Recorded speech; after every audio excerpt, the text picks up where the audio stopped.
maestros. Es para mí primeramente un gran honor estar aquí esta tarde con ustedes. Agradezco al doctor Cabral la invitación. Vengo como maestra de educación secundaria. Como ya escucharon, yo tengo a cargo supervisar las escuelas secundarias generales de la zona 8, específicamente a los maestros de historia, en cuestión de su metodología y que esto se apegue, ¿verdad?, con lo que establece la Secretaría de Educación Pública. Sin embargo, también soy estudiante de estudios judaicos en la Universidad Hebraica y obviamente como estudiante, pues tengo un compromiso mayor con los maestros que imparten la asignatura de historia en las escuelas secundarias. Y quiero iniciar con esta frase.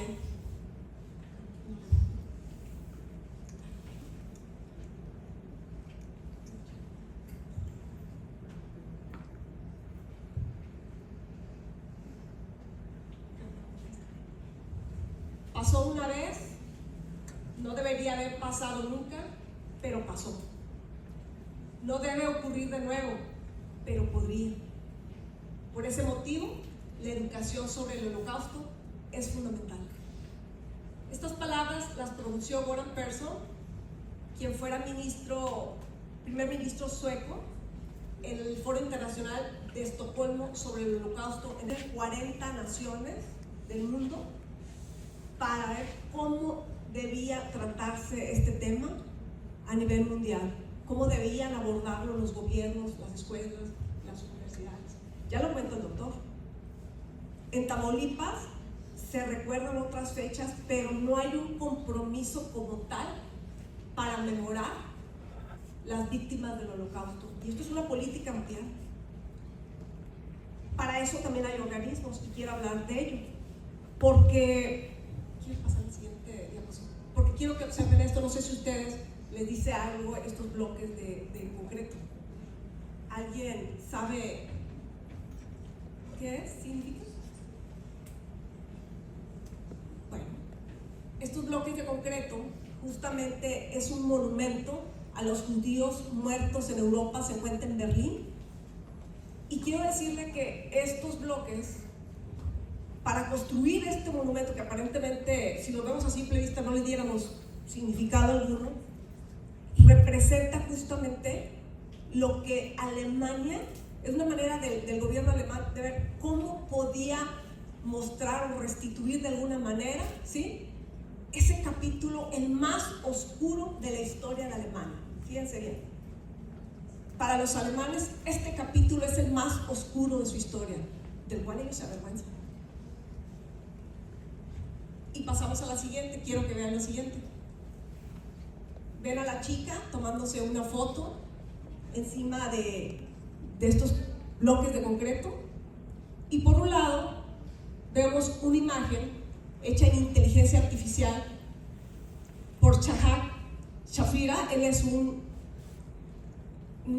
escritor israelí alemán que, al ver estas fotos en las redes, que comúnmente lo vemos, ¿verdad?, tomarse selfies frente a los campos de concentración, y en este caso particular encima de los bloques de concreto del museo, cómo a él le molestaba, y entonces hizo un ejercicio y con inteligencia artificial puso unas imágenes del Holocausto, pero con la pose de la señorita, de alguna manera para ridiculizarla.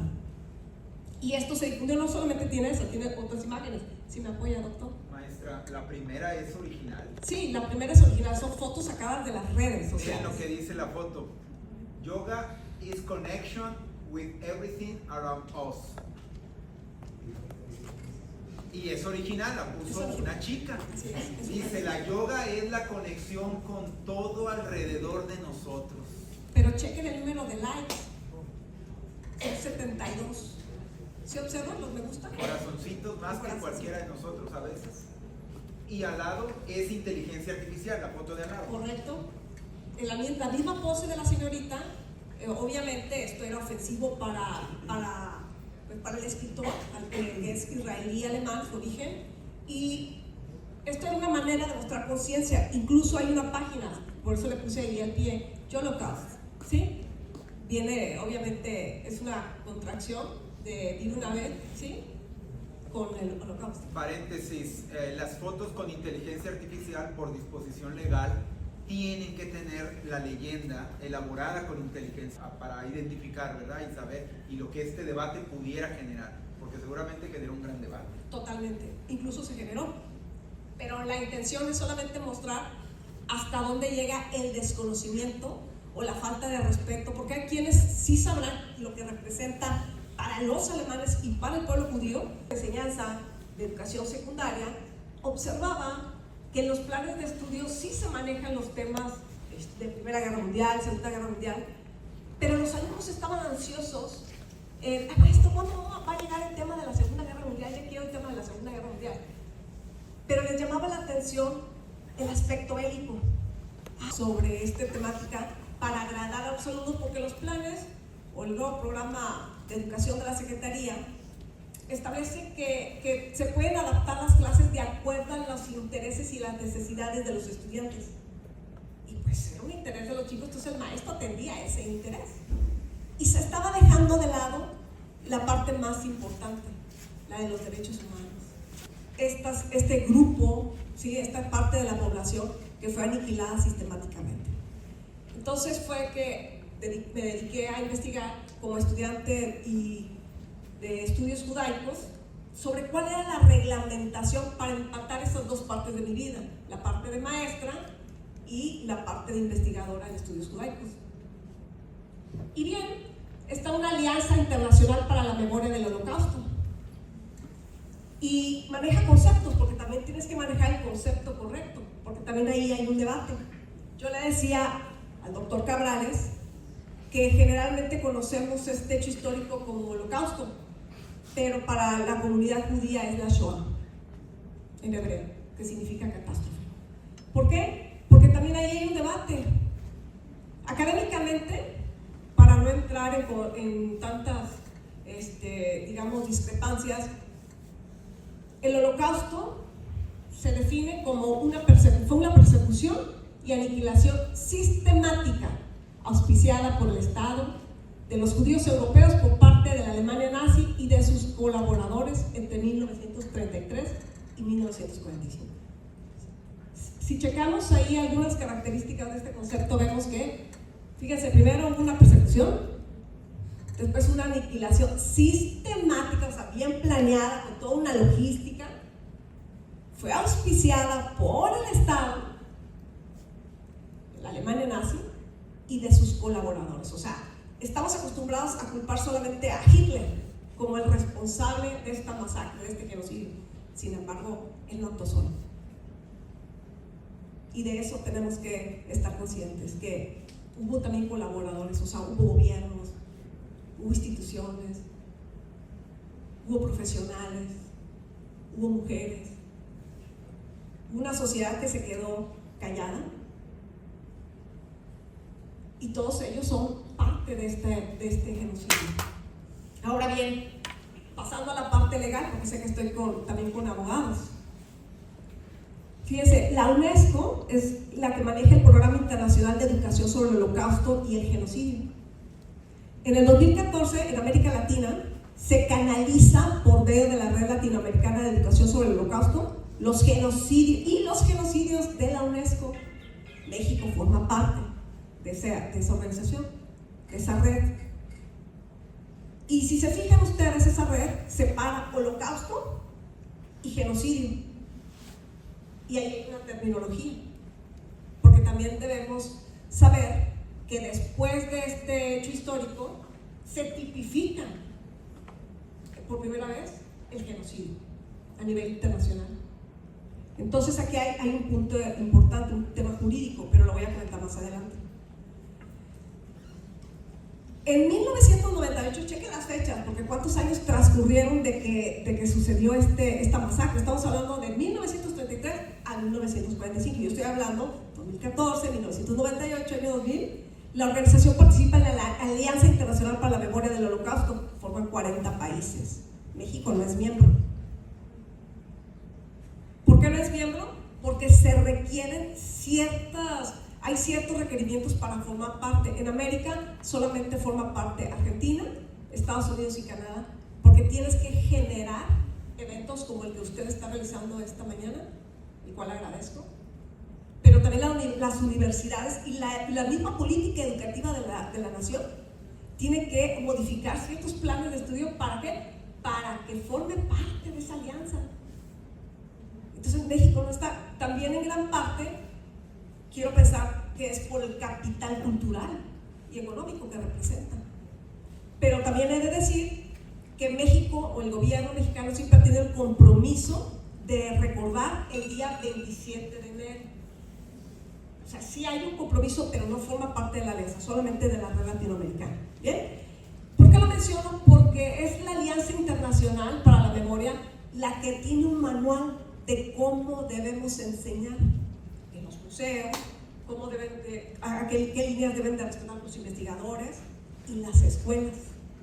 Entonces, justamente yo me apoyé en ese manual, o sea, estuve escapando. ¿Para qué? Para poder generar esa metodología que orientara a los maestros en el abordaje de esa temática. Y como bien les señalo, pues obviamente como tal el tema no viene en los programas de historia. Sí habla de la Segunda Guerra Mundial, sí habla de ciertas temáticas, pero no hay un PDA, que le llamamos Proceso de Desarrollo de Aprendizaje, que hable directamente de este hecho histórico, de esta masacre que fue un parteaguas en la historia de la humanidad. Y esto es muy importante.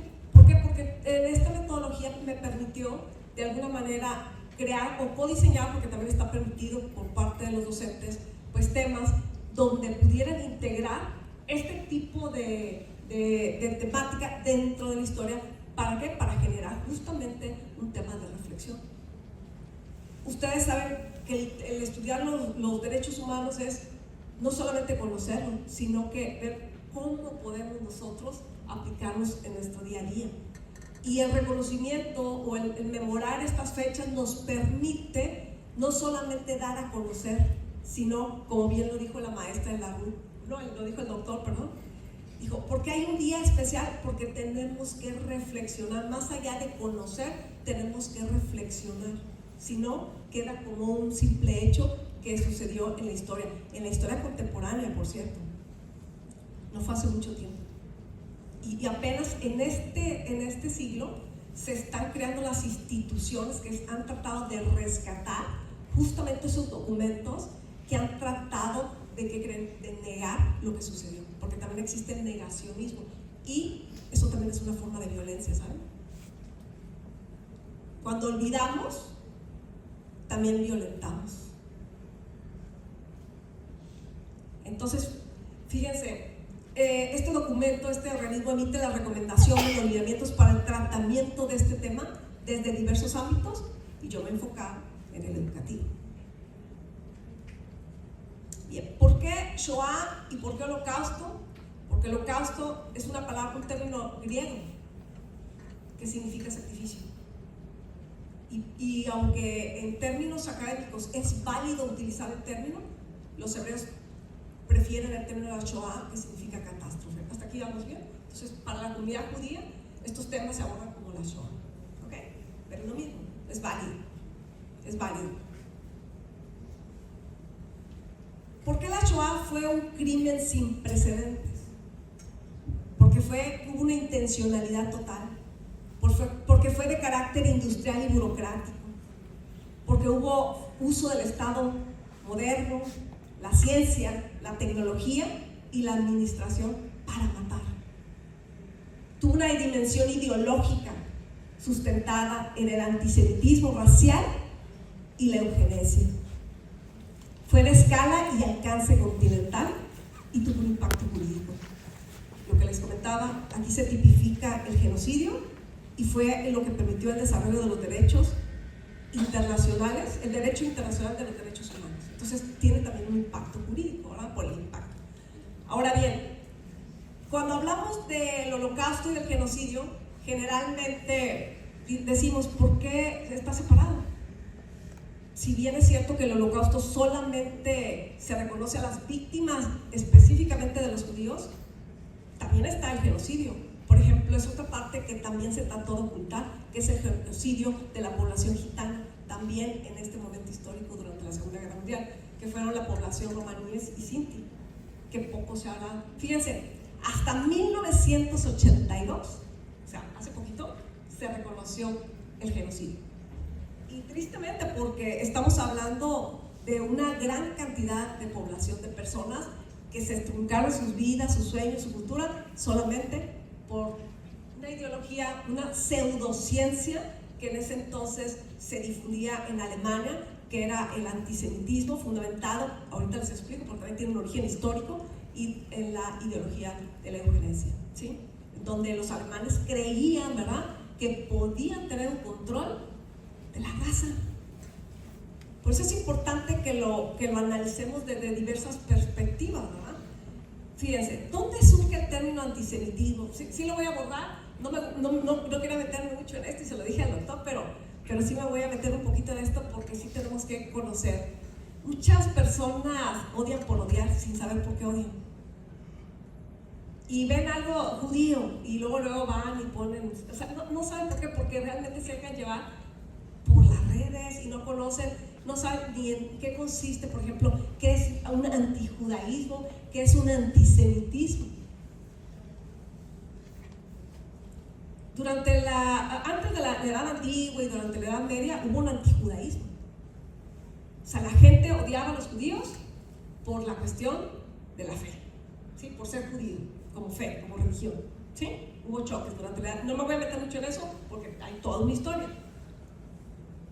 Pero luego, particularmente, bueno, obviamente fueron expulsados, hubo un momento que fueron expulsados de España, se asientan en Europa Oriental y se establecen en grupos, y en ese momento, fíjense, en Alemania ya se han proclamado obviamente los derechos del hombre y del ciudadano, ya había pasado la Revolución Francesa, y se discutió si los judíos tenían derecho a tener la ciudadanía, y eso fue en el año 1871.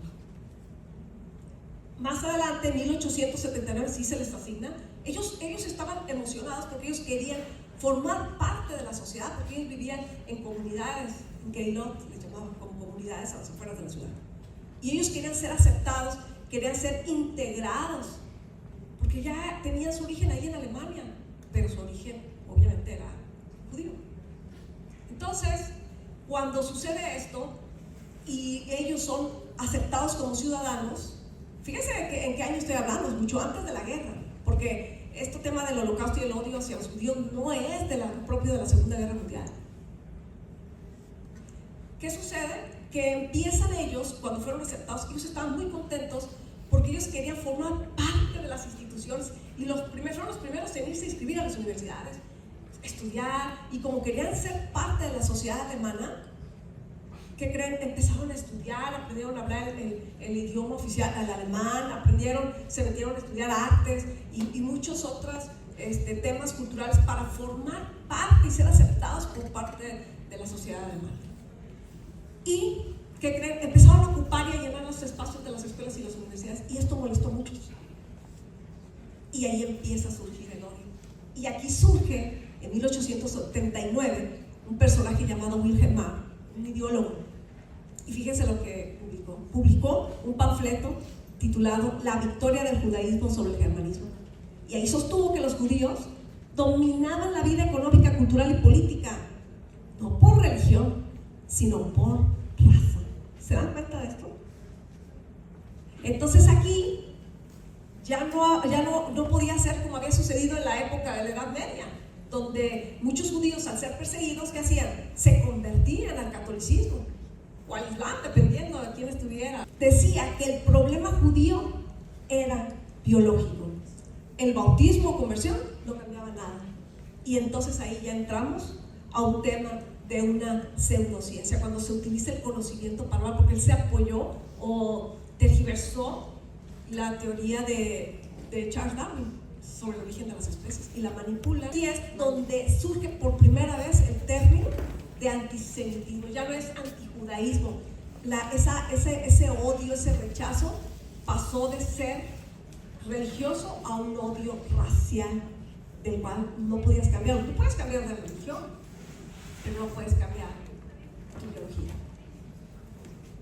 Y aquí empezó el problema. Se empezaron a difundir esas ideas en Alemania, y la Alemania nazi tenía una ideología, sabemos, expansionista, ultranacionalista, pero también tenía tinta y una ideología de eugenesia, de querer perfeccionar lo que en ese entonces se creía que era una raza. Sabemos que hoy eso ya no aplica, somos una raza, pero en aquel entonces sí se conocía una tipificación de las razas y creían que la raza aria era superior y podía perfeccionarla si hubiese manipulaciones en el laboratorio.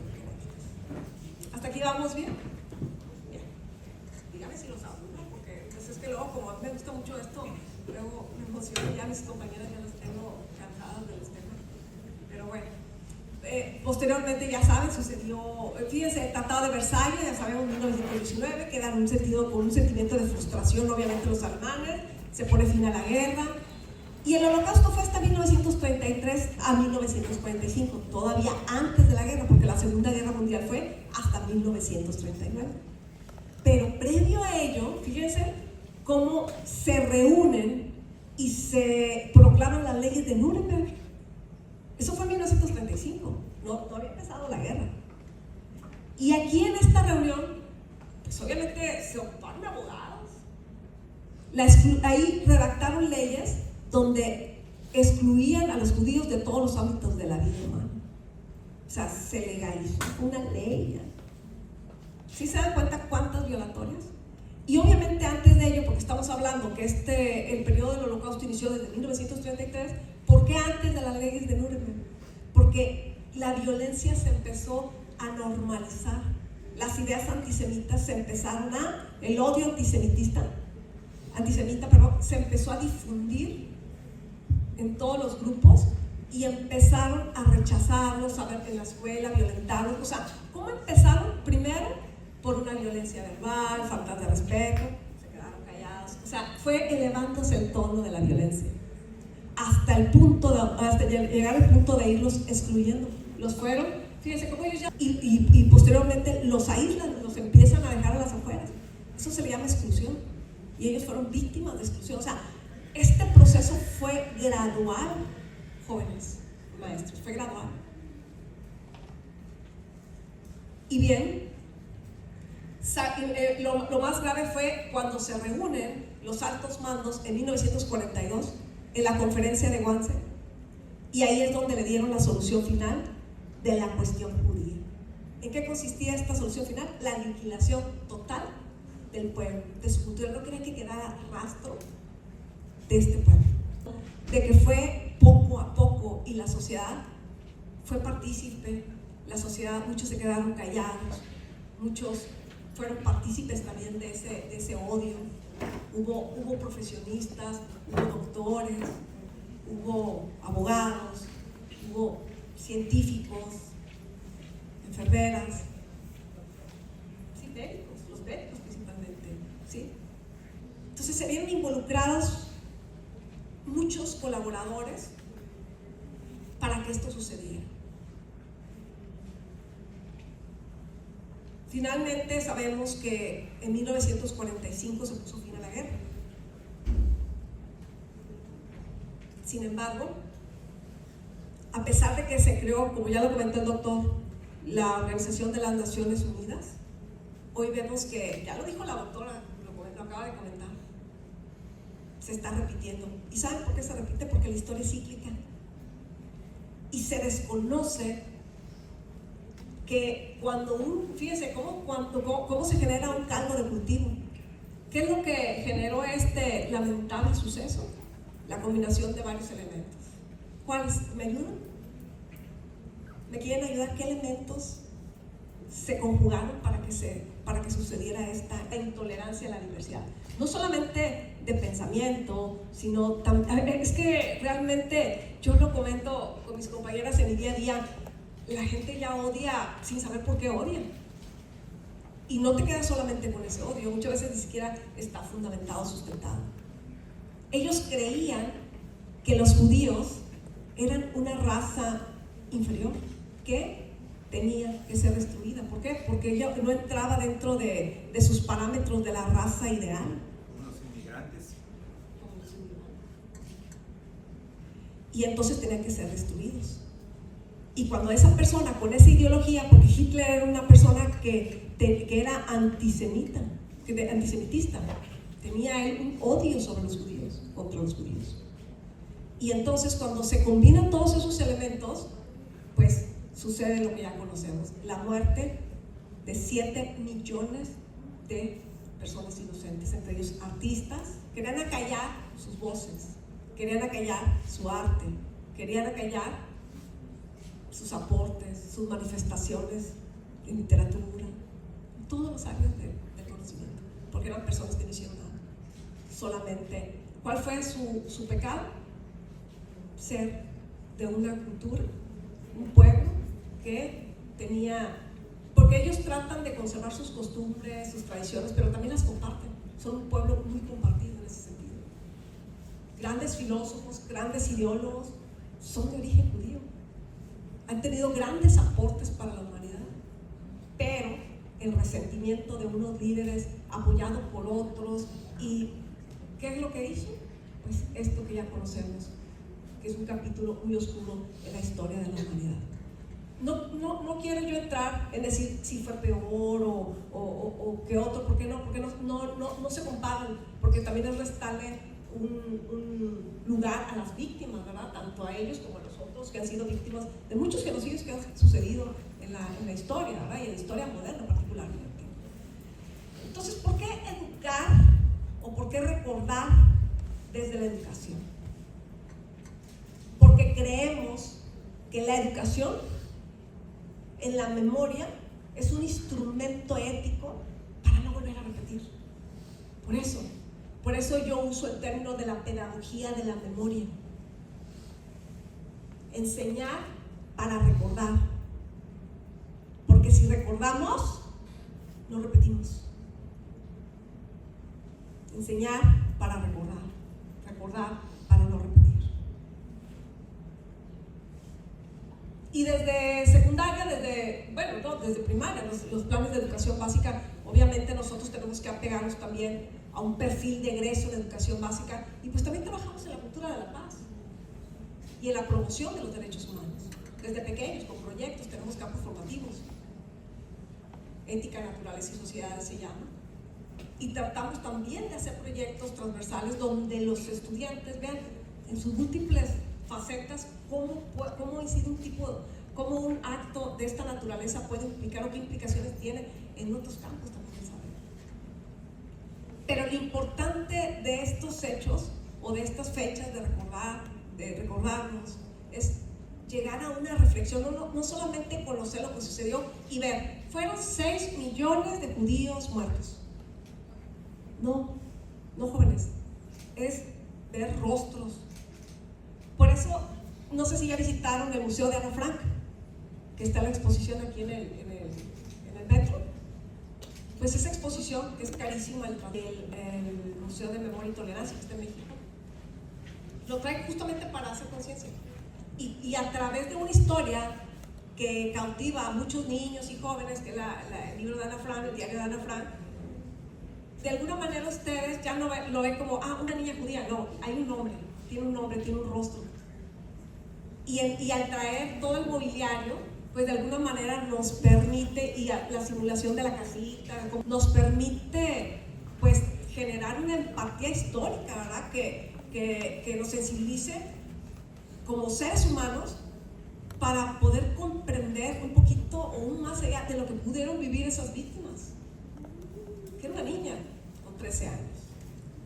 Entonces, de eso se trata la pedagogía de la memoria, y eso es una de las instrucciones que marca justamente la alianza, de ponerle rostro a esos personajes. Vemos, en el video vimos un cúmulo de zapatos, de pertenencias, pero cada zapato perteneció a alguien, cada abrigo.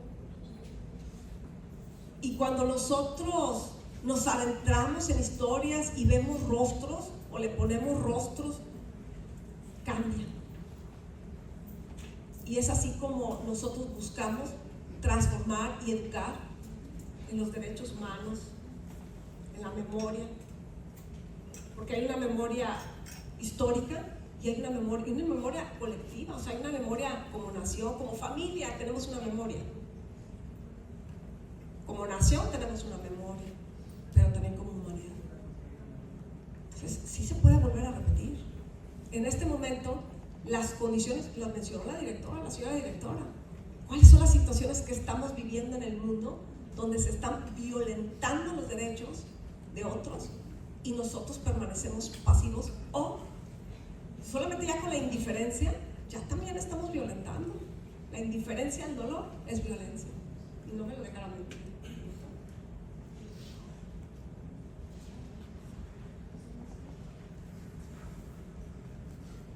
Hay varias dimensiones de educación en derechos humanos por parte de la Declaración de las Naciones Unidas para la Educación y la Formación de Derechos Humanos. Y la primera es la enseñanza sobre los derechos humanos. Fíjense, sobre los derechos humanos. La dimensión 2 es la enseñanza para los derechos humanos.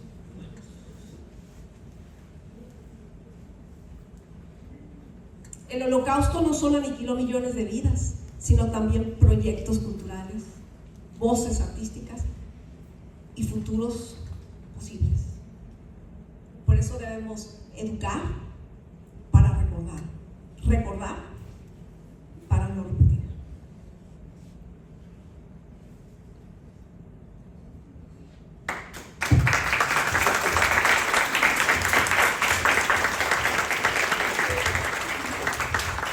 Muchísimas gracias, maestra. Fíjense, en el 2002 se estableció el Estatuto de Roma. El Estatuto de Roma es un instrumento jurídico internacional que establece la Corte Penal Internacional. Y en ese Estatuto de Roma se tipifica el delito de genocidio por primera vez como un delito de lesa humanidad, a partir del 2000, que es la fecha que mencionó la maestra, que no es experta en derecho, pero nos dio mucha información en materia jurídica. La solución final, entre otras cosas, de aniquilar a todos los judíos posibles, se basaba, entre otras razones, en que ya habían intentado aniquilar a los judíos y había resultado costoso.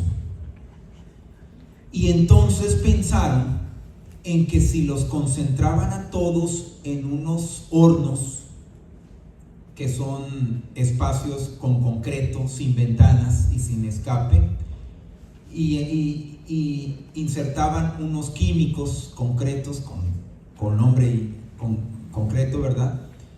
Generaban un ambiente en el que se incineraban y se llamaron los hornos. Todavía existen. Habían unas fotos aquí. Yo estuve en ellos. Las fotos que vieron al principio, que igual podemos volverlas a ver, Miguel, ahorita lo vemos. En este momento hay una cárcel en un país latinoamericano que concentra a los presos de esa manera, exactamente de esa manera. Y es una cárcel que está siendo el ejemplo de cómo se pueden acabar algunas cosas malas en ciertos entornos. Solo por mencionar algunos detalles que van surgiendo a partir del seminario. Este es un seminario. Los seminarios duran mucho tiempo, duran muchas horas. En investigación científica se exponen en eventos de 2, 3, 4 horas. No se preocupen, vamos a terminar pronto. Es difícil interactuar con los jóvenes con estos temas. Incluso es difícil abordarlos y explicarlos. Y como me estoy dando cuenta por lo que dice la maestra, aquí les voy a compartir. Ella es una sobreviviente de los campos de concentración. Yo estuve con ella en el Tecnológico de Ciudad Victoria, en un evento donde me invitaron a mí a participar en el 2017, y nos contó toda la historia que vivió ella en un campo de concentración. ¿Podemos ver las demás, por favor? Las imágenes, si se puede, de preferencia, si las tienen ahí. Si no, ya iremos cerrando. Los seminarios son seminarios donde se expone. La siguiente, por favor. La siguiente, donde viene la imagen de Dolly Hirsch. Es ella, para que las veamos, porque el tema de las víctimas es que no las vemos, solo las contamos. En las cárceles se les ponen un número para identificar. Con mucho respeto, en instituciones se les ponen un número de matrícula para identificar a las personas. Acabo de hablar con unas personas sobre gestión documental. y la discusión estaba en torno a si poníamos un departamento de nóminas, un departamento de pensiones, un departamento de cobros, y entonces la persona tenía su información en todos esos departamentos. Hasta la fecha sí organizamos las cosas. Y surge un tema que han escuchado, parecido a lo del Seguro Social, el expediente único, probablemente lo hayan escuchado. Eso significa que el expediente de una persona va a reunir toda la información relativa a esa persona en un expediente. Y me preguntan a mí, los administradores, pero es que esto va a ser un desastre, porque siempre nos organizamos por áreas, por nómina, por...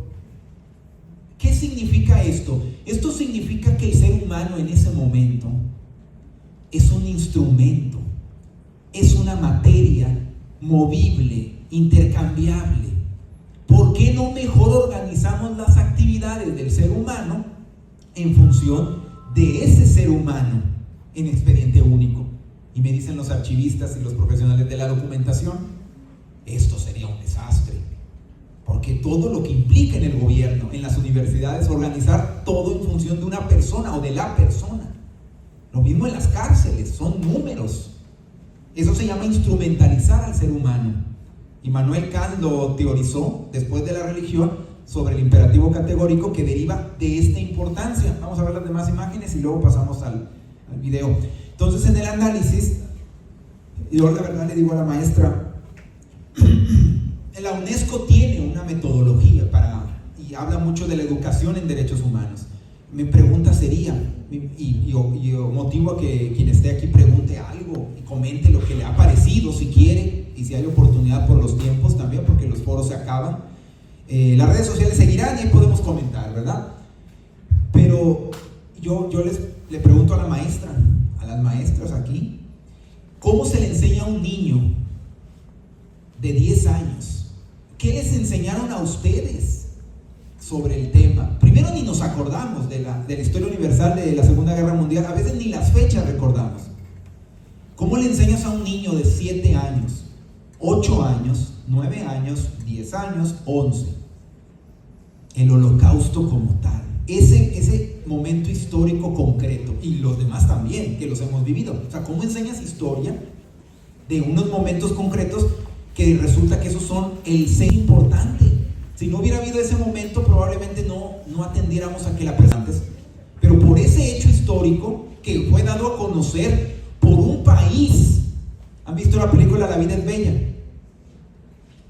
Por un país en concreto, que es el país que juzgó, organizando la comunidad internacional en los tribunales de Nuremberg, que así se llamaron por las leyes de Nuremberg y todo lo que pasó. Hay videos y documentales de eso. Un país que es el que más dinero aporta a las Naciones Unidas, que tiene votos de calidad en el Consejo de Seguridad con los 5 integrantes que dice la Carta de las Naciones Unidas. Es una maravillosa materia, el derecho internacional. La primera vez que yo lloré con ese tema era en el 2008, cuando expuse sobre un caso de la Corte Internacional de Justicia en el que las personas en el paredón de la muerte en Estados Unidos no tenían ciertos derechos y como quiera se les ejecutaba, y la mayoría eran mexicanos. Y ahí perdí un poco la confianza en el derecho internacional en el 2008, pero aún así lo seguí enseñando. Y eso es lo que se ve ahora, el estado de... Ahí están en el escenario que ya vemos, que dice la maestra, esto es cíclico. ¿Qué metodología? Pero esa es la preocupación de la universidad.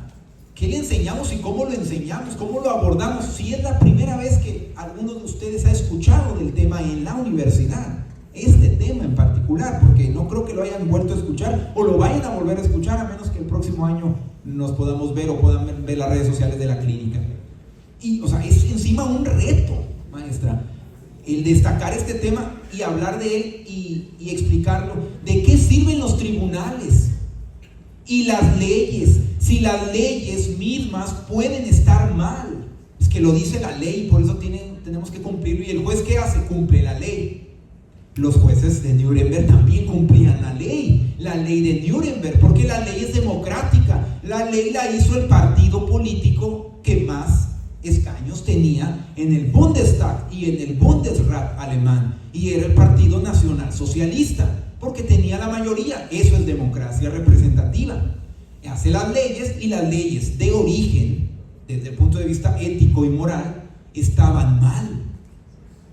Ese es el origen del control de constitucionalidad que se ve en quinto año en la materia de amparo y de derecho procesal constitucional, y lo que nos invita a analizar las cosas que ya se hacen y no dar por bueno, y analizar y criticar con libertad de expresión mientras la tengamos, porque la libertad de expresión y muchas libertades, incluyendo la vida, el tránsito y algunos más, puede que en cualquier momento no lo tengamos, porque así como una intervención en un país, puede haber otra intervención militar en otro país, y en ese momento no vas a poder circular por la calle. Y si contamos los kilómetros que hay de Tampico, de Victoria, de Reynosa a cierto territorio,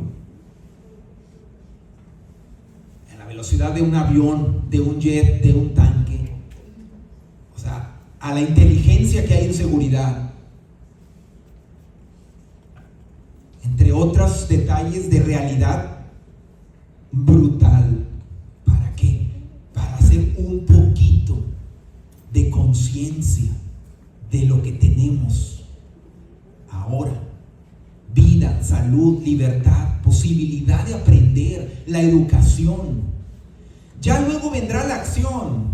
La maestra llama a la acción con el tema de quien omite también está cometiendo. Eso es una expresión muy respetable, muy importante, muy interesante, pero muy cuidadosa en términos de la realidad política, la realidad en la academia, en la universidad. Aquí sí podemos, porque es la universidad, pero la realidad es muy variada. Hoy la presidenta de México habló por teléfono con Donald Trump. La negociación está como para estudiarse. Una mujer asequible por el mundo entero por la riqueza que tiene México y el avasallador poder de Estados Unidos, con una ideología de diferencia entre unas personas y otras personas. ¿Dónde lo han visto eso antes? Como para que si son demasiados los diferentes y los que me generan problema, y además me cuestan, ¿qué hay que hacer con lo que cuesta y que no sirve para nada? Aniquilarlo, eliminarlo y que no te cueste tanto, porque hasta la basura cuesta. Los residuos, incluyendo huesos. Ya hemos vivido el tema con la violencia contra la mujer y la incineración de los huesos, que querió decir algo reciente. Esto tiene muchos años y obviamente es un tema que estudiamos los derechos humanos para que hiciéramos conciencia. Vamos a pasar el video. ¿Podemos pasar el video o hay algo más, Fátima? Muchas gracias, maestra, por... Estás dando la espalda a tu compañero. Hazte un poco más para atrás. Comentar ahorita algo que dijo el doctor Cabrales, que es acerca de la necesidad de tener un número, de ponerle un número tanto a las cárceles, a los alumnos en la universidad. Quiero comentar que también en este periodo de la Segunda Guerra Mundial se creó la primera prueba de inteligencia derivada de la psicología por Alfred Binet, que es el Army Beta. Esta prueba se utilizó también para personas que no tenían conocimientos en lectura, por eso es de inteligencia visual. Entonces se utilizó para saber quiénes iban a ser carne de cañón. Entonces considero que este tipo de personas también fue víctima de este tipo de acontecimientos, ya que ellos no nacieron con la idea de querer ser carne del cañón. Ellos fueron ahí con una idea nacionalista de ir por su nación y morir en ese intento.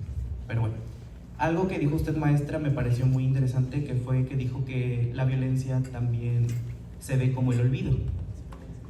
Citando a un autor, psicoanalista, Sigmund Freud, él habla acerca de que quien no conoce su historia está condenado a volver a repetirla. Entonces, hablando de que la violencia es un proceso sistemático en el que hay una intención, me gustaría saber ¿por qué es violencia el olvido?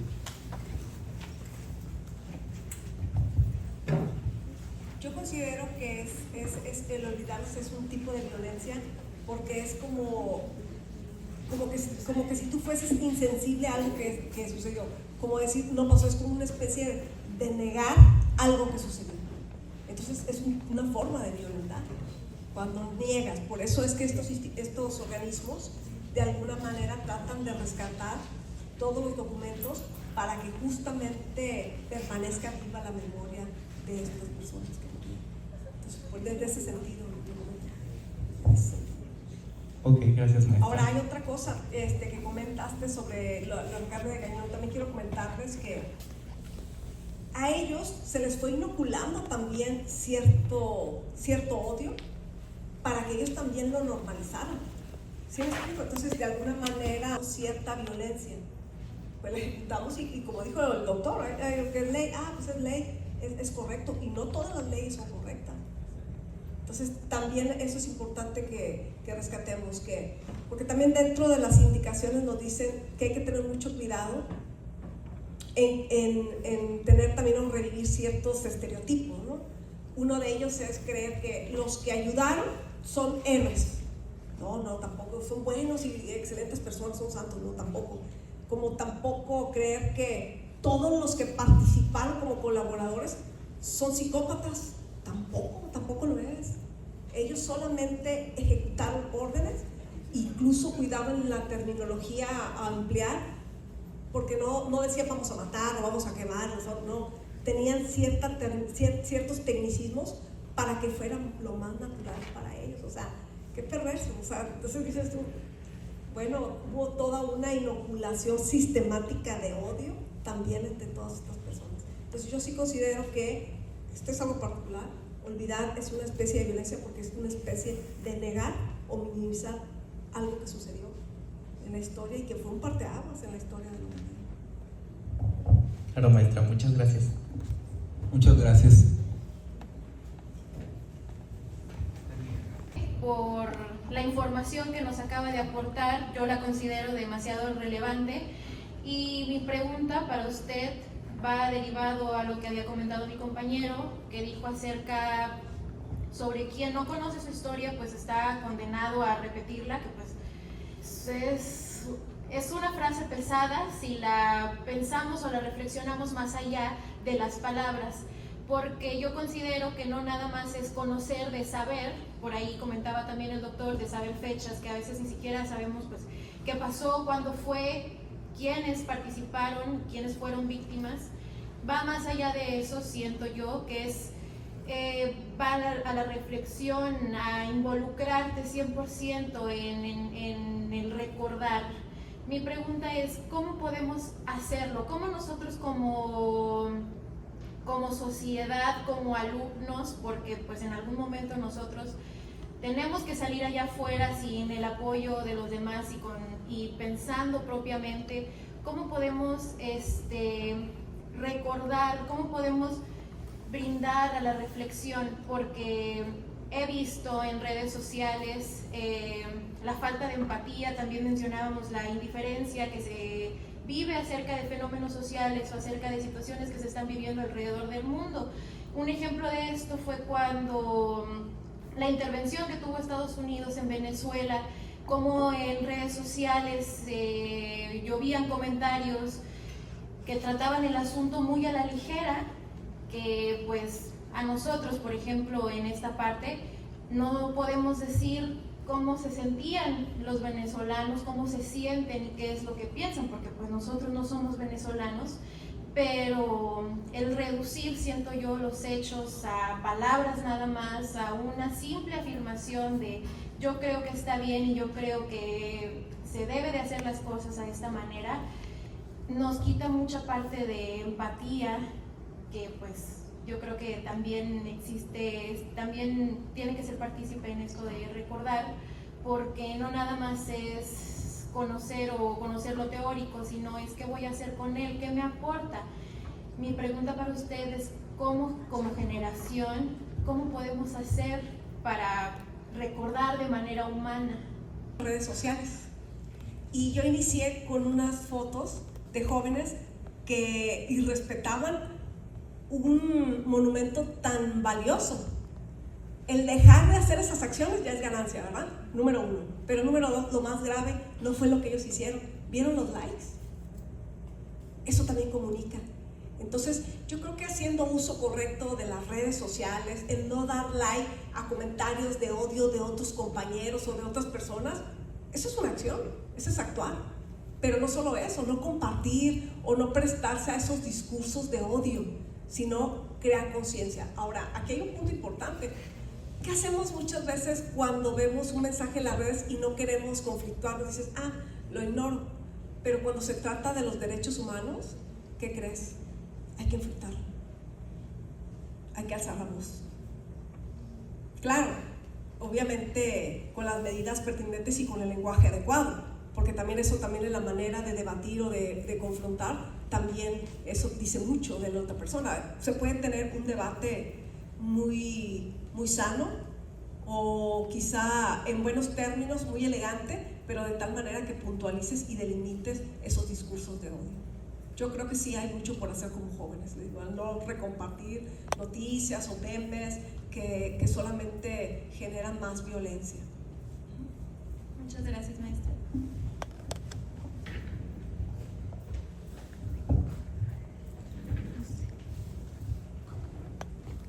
Gloria, doctor José Miguel Cabrales.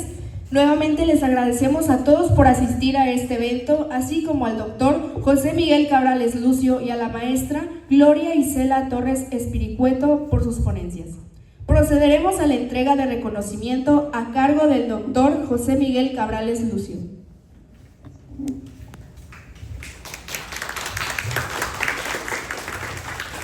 Me voy a permitir leer el contenido del reconocimiento que la Universidad Autónoma de Tamaulipas, a través de la Facultad de Derecho y Ciencias Sociales y en concreto por la Clínica de Derechos Humanos, hace a la maestra Gloria Isela Torres Espiricueto por su valiosa participación como expositora de la conferencia Educar para Recordar, la enseñanza del Holocausto y la transmisión de la memoria histórica en México. En el seminario en conmemoración a las víctimas del Holocausto, el origen ético de la protección jurídico internacional de los derechos humanos, en el marco del 9º aniversario de la Clínica de Derechos Humanos de la Facultad de Derecho y Ciencias Sociales de la Universidad Autónoma de Tamaulipas, Tampico, Tamaulipas, a 29 de enero de 2026, verdad, belleza, probidad, firma nuestra directora, la doctora Elda Ruth de los Reyes Villarreal. Muchísimas gracias, maestra.